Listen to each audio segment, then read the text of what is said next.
Bon les gars, l'heure est grave. Certaines personnes n'ont visiblement pas encore compris la gravité de la situation, l'importance de rester chez soi, de ne pas sortir. Certains organisent des soirées anti-coronavirus, anti-lockdown. Mais oui, rassemblons-nous dans un lieu clos, bien sûr, on mélange nos germes. Bon, plus sérieusement, pour vivre cette période compliquée ensemble, vous encourager et m'encourager à rester chez soi au maximum, j'ai décidé de vous publier, j'allais dire une vidéo par jour, mais je suis pas certaine d'en être capable.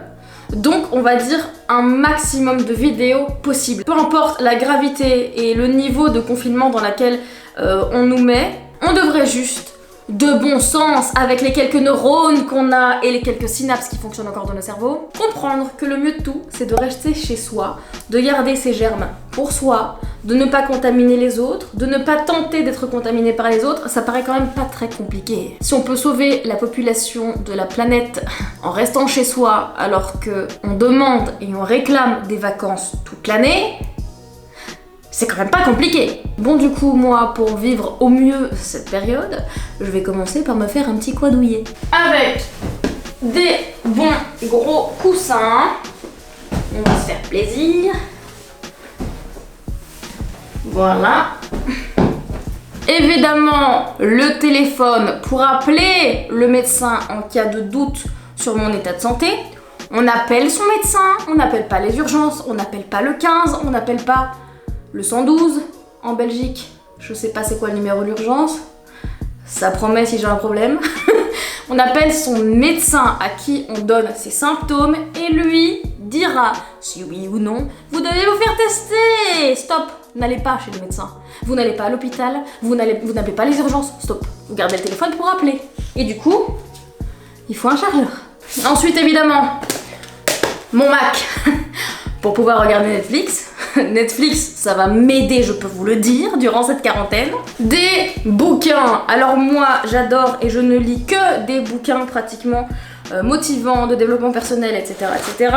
Et je suis une très mauvaise lectrice. Je lis quelques pages, quelques chapitres et j'oublie mes bouquins dans mes armoires et je ne m'y mets jamais parce que le soir, je préfère aller sur Insta. Je suis vraiment une merde à ce niveau-là. Donc, des bouquins que j'ai commencé mais jamais terminés, notamment Devenir de Michelle Obama, que j'ai commencé, j'ai lu un quart je crois, je dirais. J'adore, mais j'ai arrêté, donc ça va être le moment de le finir. Le T'es bonne bébé, que je vais lire sans hésitation. Le secret de, comment elle s'appelle encore, Rhonda Byrne, sur le développement personnel, que j'ai lu à moitié, puis j'ai arrêté. Je sais pas pourquoi, parce qu'il est très très bien, il est exceptionnel. Niveau santé, attention, petite boîte de Dafalgan, parce que si j'ai mal quelque part, je ne prends pas un anti-inflammatoire, attention. L'anti-inflammatoire à proscrire pendant cette période. Si vous avez mal quelque part, pas d'anti-inflammatoire, pas du tout. Et vérifiez. Pourquoi ? Parce que l'anti-inflammatoire va intensifier les effets et les symptômes, si je ne me trompe pas, du coronavirus. En tout cas, pas à prendre, donc Dafalgan, ok ? Évidemment, du gel hydroalcoolique. On va rester dans la santé. On va faire du sport. Et pour ça, franchement, j'ai la haine, mais tant pis, la santé avant tout. J'ai acheté mon abonnement de sport 6 jours avant le confinement.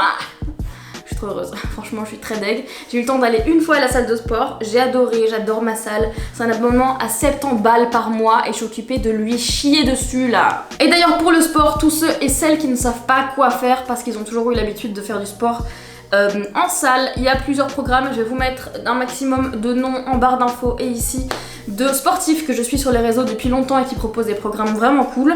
En ce moment, en fait, j'ai acheté le programme Brazil Body de Victoire, justement pour commencer la salle, donc pour avoir une ligne directrice pour pouvoir commencer la salle puisque je n'ai jamais fait de salle avec des machines, etc.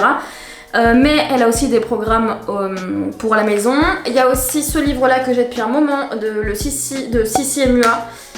Fitness Body Book. Il y a aussi, je pense à Caroline Rowe, il y a Antoine Fonbonne, exceptionnel, je l'adore, il donne des conseils ultra précis niveau scientifique et donc aussi niveau santé au-delà de l'apparence physique, ce qui est super intéressant, en tout cas je trouve ça super intéressant.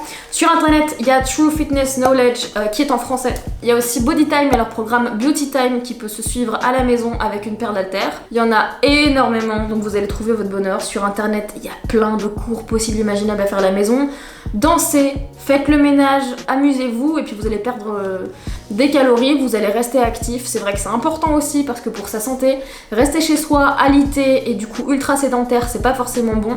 Moi, c'est justement la période dans laquelle j'ai absolument envie de me remettre au sport et de me remettre à l'activité physique pour retrouver un petit peu d'endurance et de conditions physiques que j'ai totalement perdues en prenant beaucoup de poids l'année passée. Donc petit conseil, essayez de trouver un moment dans votre journée pour faire du sport. Ça risque de pas être compliqué puisqu'on a 16 heures à combler. Autre activité, vous allez peut-être pas comprendre ce que c'est.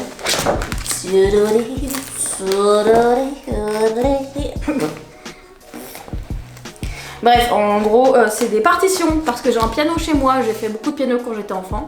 J'ai totalement arrêté depuis mes genre 15-16 ans, c'est un peu triste. Du coup, je vais m'y remettre. Faudra peut-être que je coupe ça du coup. Et puis voilà les gars, écoutez, moi ça va se résumer plus ou moins à ça.